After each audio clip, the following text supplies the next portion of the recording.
जैन बच्चों, इस समय आप लोग महामना इंस्टीट्यूट के यूट्यूब चैनल से जुड़े हुए हैं और इस चैनल में मैं आप सबका स्वागत करता हूं। आज हम लोग class 10th mathematics Hindi medium NCERT book के 13th चैप्टर पृष्ठीय क्षेत्रफल और आयतन यानी सरफेस एरिया एंड वॉल्यूम के प्रश्नावली 13.4 के क्वेश्चन नंबर 4 को हम लोग पढ़ने जा रहे हैं। देखिए, क्वेश्चन नंबर 4 में आपको दिया हुआ है धातु की चादर से बने, धातु की चादर से बनी हुई है। इसका मतलब ये लोहे की चादर से बनी हुई होगी या टीन के चादर से बनी हुई होगी। धातु की चादर से बना और ऊपर से खुला एक बर्तन शंकु के छिन्नक के आकार का है।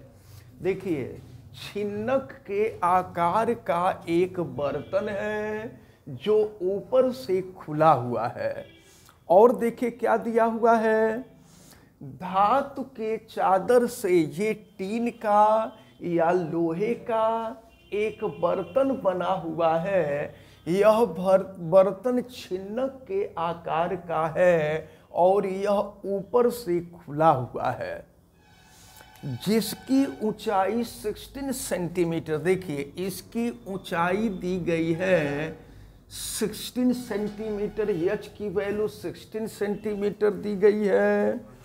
निचले और ऊपरी सिरों की त्रिज्याएं, निचले सिरे की त्रिज्या। और एक चीज हम आपको बता दें, हमने बताया था कि जो त्रिज्या छोटी होती है उसको R2 मानते हैं, जो बड़ी होती है उसको R1 मानते हैं। बड़ी को R1 मानते हैं, छोटी को R2 मानते हैं। तो देखें, निचले और ऊपरी सिरों की त्रिज्याएं 8 सेंटीमीटर और 20 सेंटीमीटर हैं। तो बड़ी त्रिज्या R2 है और ये 20 सेंटीमीटर है, और छोटी त्रिज्या R1 है और ये आपको दिया हुआ है 8 सेंटीमीटर। और फिर आगे देखिए क्या आपसे पूछा जा रहा है, 20 रुपये प्रति लीटर की दर से इस बर्तन को पूरा भर सकने वाले दूध का मूल्य ज्ञात कीजिए। प्रश्न में आपसे ये पूछा जा रहा है कि इस बर्तन में जितना दूध भरा जाएगा उस दूध का मूल्य क्या होगा, दूध का मूल्य पूछा जा रहा है। तो सबसे पहले तो हमको ये मालूम होना चाहिए कि इस बर्तन में टोटल दूध अटेगा कितने। तो दूध की जो धारिता होगी वो लीटर में होगी, लेकिन जब हम यहाँ से बर्तन का आयतन निकालेंगे तो ये घन सेंटीमीटर में निकलेगा। तो पहले आयतन को हम घन सेंटीमीटर में निकाल लेंगे और घन सेंटीमीटर को निकाल करके इसको लीटर में बदल देंगे। जब ये लीटर में बदल जाएगा तब हम देखेंगे कि इसका 20 रुपये के हिसाब से 20 रुपये के दर से इसका कीमत कितना होगा हम लोग देखेंगे। तो सबसे पहले हम लोग इस छिन्नक का आयतन देखें। छिन्नक का जितना आयतन होगा दूध इसमें उतना ही अटेगा। तो छिन्नक का आयतन ज्ञात करने के लिए ये फार्मूला आपने देखा है। तो चलिए हम लोग छिन्नक का आयतन ज्ञात करते हैं। एच की वैल्यू यहाँ हम लोग नोट कर लिए हैं 16 सेंटीमीटर। तो छिन्नक के आकार के बर्तन का आयतन हम लोग ज्ञात करेंगे। छिन्नक के आकार के बर्तन का आयतन, छिन्नक के आकार के बर्तन का आयतन। तो फार्मूला आपने देखा ही है, 1/3 पाई h in bracket R1 square plus R2 square plus 2R plus R1 R2। चलिए हम यहाँ पर सबकी वैल्यू रखते हैं और रख करके इसका आयतन ज्ञात करते हैं। पाई की वैल्यू यहाँ पे 3.14 दिया है, हम 3.14 रखेंगे। 1/3 पाई के जगह पे 3.14 और एच की वैल्यू आपको दी गई है 16 और फिर ये हो जाएगा R1 का स्क्वायर, R1 8, तो 8 का स्क्वायर हम कर देंगे 64 हो जाएगा और फिर है R2 का स्क्वायर, R2 20 है, 20 का स्क्वायर कर देंगे 400 हो जाएगा और plus R1 into R2, R1 की वैल्यू है 20, R2 की वैल्यू है 8, मल्टीप्लाई कर देंगे, ये हो जाएगा आपका 160। अब चलिए इसको हम सॉल्व करते हैं, देखते हैं फिर क्या आता है।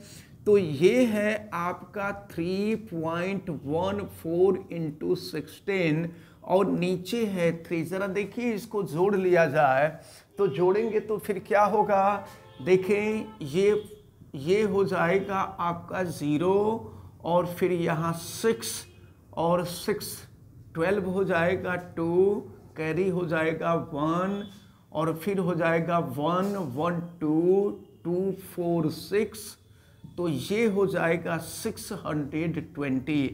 अब हम लोग इसको सॉल्व करेंगे, तो सॉल्व करेंगे तो घन सेंटीमीटर में हम लोगों को छिन्नक का आयतन निकल जाएगा। अब चले देखें, तो ये 3 से इसको कटा देंगे तो ये देखिए 208 हो जाएगा। और फिर क्या है 3.14 इंटू 16 इंटू 208, फिर 3.14 का 16 में मल्टीप्लाई कर दिए 50.24 और ये हो जाएगा 208। फिर यहाँ से दोनों का मल्टीप्लाई कर लिए तो ये 10,449.92 घन सेंटीमीटर हो जाएगा। तो ये क्या निकला है, ये शंकु का जो छिन्नक है, शंकु के छिन्नक का आयतन निकला है। अब हम इस आयतन को लीटर में जरा बदलें, तो आपको मालूम है कि घन सेंटीमीटर को लीटर में बदलने के लिए इसमें हम 1000 से भाग दे देते हैं। तो चलिए इसको लीटर में हम बदल रहे हैं, तो ये 10,449.92 और बटा में हो जाएगा ये 1000, तो 1000 से भाग दे दिए तो अब ये लीटर में हो जाएगा। तो देखिए 1000 से भाग देंगे क्या होगा, ये हो जाएगा 10.449 और फिर ये हो जाएगा 92 लीटर हो जाएगा। अब ज़रा ध्यानपूर्वक देखें, अब इधर की ये जो संख्या, इस संख्या को हम चाहें तो छोड़ भी सकते हैं। इस 9 को 1 मानकर अगर हम यहाँ जोड़ दें तो ये हो जाएगा आपका इतना 10.450 और 0 अगर नहीं भी लिखेंगे तो 10.45 लीटर हो जाएगा। इसका मतलब ये हुआ कि इतना लीटर दूध इस बर्तन में अटेगा। अब देखिए प्रश्न में क्या पूछा जा रहा है आपसे, तो कहा जा रहा है कि प्रति लीटर 1 लीटर का मूल्य है 20 रुपया, तो इसमें 10.45 लीटर दूध है, तो 10.45 लीटर दूध का मूल्य कितना हो जाएगा, तो बर्तन को पूरा भर सकने वाले दूध का मूल्य यहाँ हम निकाल लेंगे। बर्तन को पूरा भर सकने वाले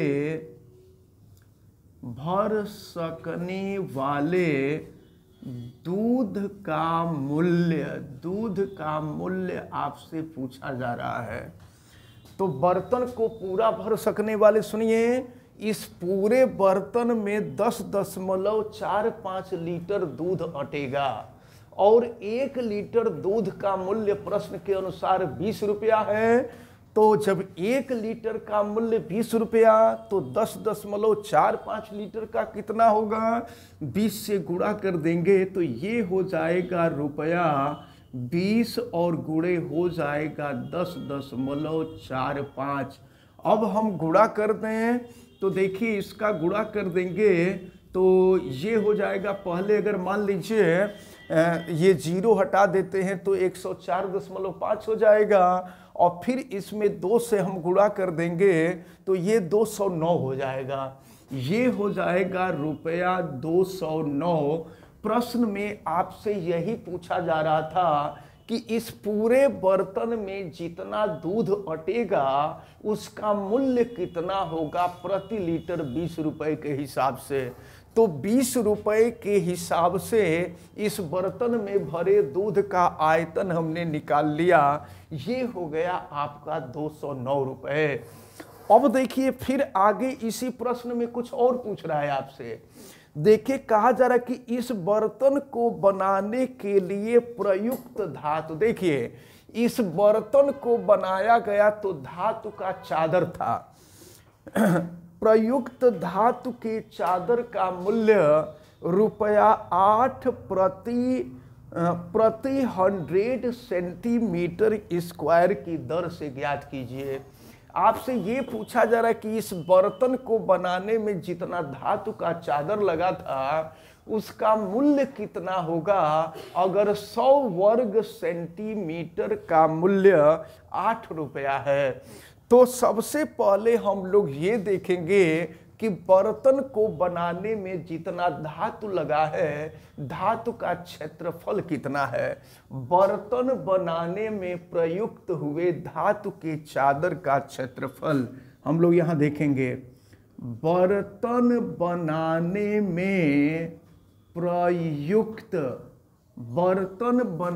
में प्रयुक्त धातु के चादर का क्षेत्रफल, धातु के चादर का क्षेत्रफल। अब देखिए चादर कहाँ कहाँ लगा, तो पहले देखिए चादर तो इस पृष्ठ पर लगा, ये जो वक्र पृष्ठ है वक्र पृष्ठ पर लगा, तो वक्र पृष्ठ का क्षेत्रफल होता है पाई r1 प्लस r2 यल, वहां लगा। इसके बाद देखिए ऊपर से ये बर्तन खुला हुआ है, प्रश्न में पहले ही कहा था ये बर्तन ऊपर से खुला हुआ है, तो नीचे लगेगा तो नीचे का जो पृष्ठ क्षेत्रफल होगा पाई r स्क्वायर, लेकिन नीचे की त्रिज्या r2 है तो ये हो जाएगा आपका प्लस पाई r2 स्क्वायर। अब हम यहाँ पर सबकी वैल्यू रख करके पूरा क्षेत्रफल हम ज्ञात करेंगे। तो अब देखें यहाँ पर हम लोगों को पाई r1 प्लस r2 यल प्लस पाई r2 स्क्वायर हो जाएगा। इसमें से हम चाहे तो पाई कॉमन ले सकते हैं, दोनों में पाई कॉमन है, पाई बाहर निकाल सकते हैं। लेकिन एक चीज देखें, हम लोगों को तिरछी ऊंचाई, ये जो स्लेंट हाइट है, हमको तिरछी ऊंचाई की जरूरत पड़ेगी, लेकिन तिरछी ऊंचाई क्वेश्चन में दिया नहीं है। तो सबसे पहले हम तिरछी ऊंचाई स्मॉल यल की वैल्यू निकाल लें, और स्मॉल यल के लिए जो फार्मूला होता है आपने देखा है कि अंडर रूट एच का स्क्वायर, एच की वैल्यू आपको 16 दी गई है, 16 का स्क्वायर और plus r1 minus r2, r1 जो दिया है वो 8 है और r2 दिया है 20 का होल स्क्वायर हो जाएगा। चलिए यल इज इक्वल टू 16 का स्क्वायर करेंगे तो ये हो जाएगा 256 और 8 माइनस 20 करेंगे तो -12 होगा, और -12 का स्क्वायर करेंगे तो 144 हो जाएगा। और इसके बाद अगर इसको हम जोड़ लें तो ये हो जाएगा करड़ी में 400, और फिर 400 का वर्गमूल निकाल लेंगे तो ये हो जाएगा आपका 20 सेंटीमीटर। निकल गई तिर्यक ऊंचाई, निकल गई यल की वैल्यू। तो अब जरा ध्यान पूर्वक देखें, अब हम बर्तन बनाने में प्रयुक्त धातु का क्षेत्रफल हम निकाल रहे हैं, बल्कि चलिए ये हम नीचे की तरफ निकाल रहे हैं।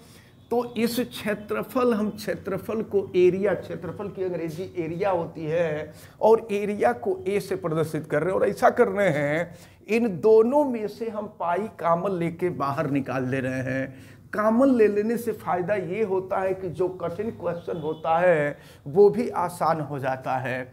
तो ये पाई हो गया। अब R1 प्लस R2 और ये हो गया यल, और फिर पाई निकल जाएगा तो ये हो जाएगा R2 का स्क्वायर।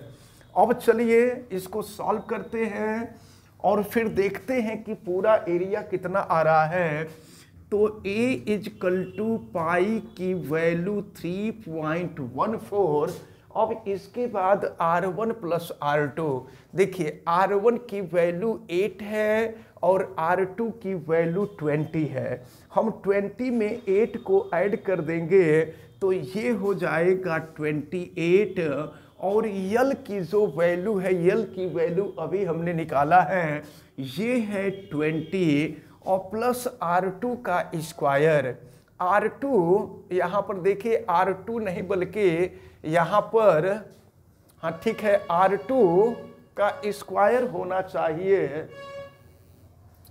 अब हम लोग यहाँ R2 की वैल्यू 8 है। जो बड़ा होता है वो R1 होता है, जो छोटा होता है वो R2 होता है। R2 की वैल्यू 8 है, 8 का स्क्वायर कर देंगे तो 64 हो जाएगा।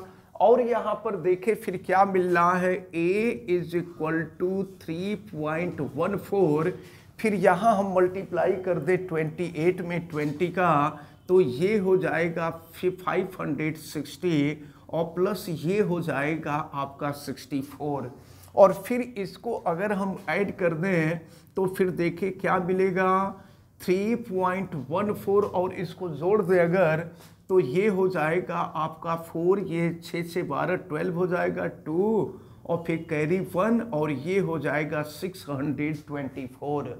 तो ये मिला सेंटीमीटर स्क्वायर। यानी इस बर्तन को बनाने में धातु का जितना चादर लगा, धातु के चादर का क्षेत्रफल हमें ज्ञात हो गया। और प्रश्न में जानते हैं क्या दिया गया है, इस प्रयुक्त धातु के चादर का जो मूल्य है ₹8 प्रति 100 सेंटीमीटर स्क्वायर है। यानी 100 वर्ग सेंटीमीटर का जो खर्च है वो है 8 रुपया।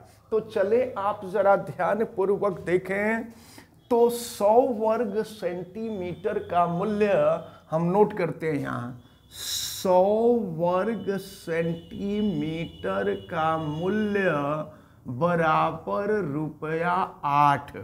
तो 1 वर्ग सेंटीमीटर का कितना हो जाएगा, 1 वर्ग सेंटीमीटर का मूल्य, और ये बराबर हो जाएगा ₹8 बटा में 100। इसलिए इतना दिया हुआ है, इसका हम इसमें इकट्ठे गुणा कर देंगे।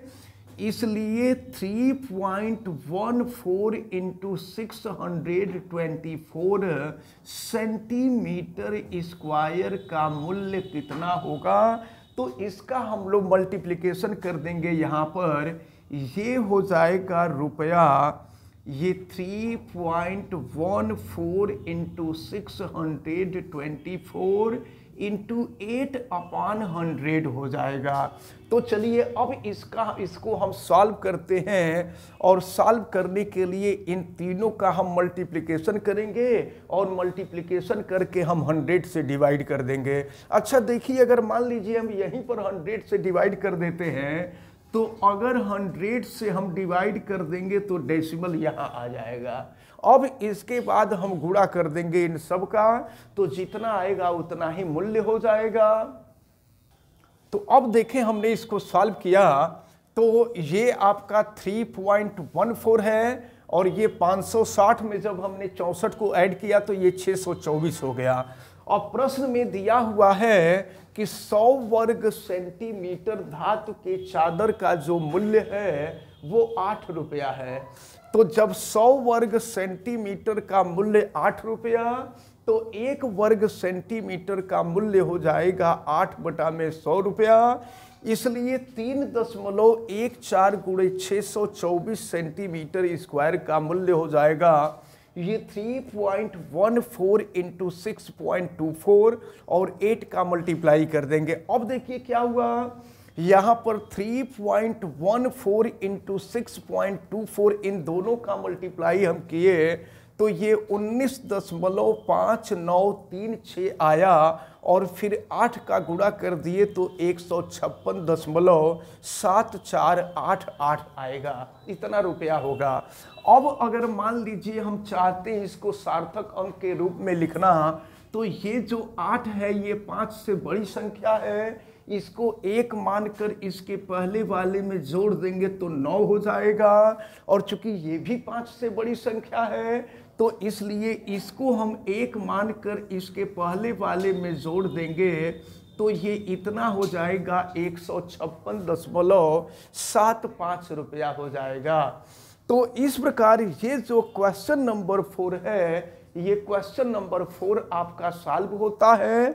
और हमें उम्मीद है ये क्वेश्चन थोड़ा सा लेंथी भी था और एक ही क्वेश्चन में 2 चीजें आपसे पूछी गई थी। हमें उम्मीद है कि यह क्वेश्चन आपको अच्छी तरह से समझ में आ गया होगा। आप वीडियो को लाइक जरूर कीजिएगा, और अगर आप चैनल पे नए हैं तो चैनल को सब्सक्राइब भी कर लीजिए, बेल आइकन को भी प्रेस करें, और अगर किसी प्रकार की कोई दिक्कत समझ में आती है तो आप हमें कमेंट करके जरूर बतावें, और वीडियो को मैक्सिमम स्टूडेंट तक शेयर करें। आप सभी लोगों का बहुत बहुत धन्यवाद। जय हिंद।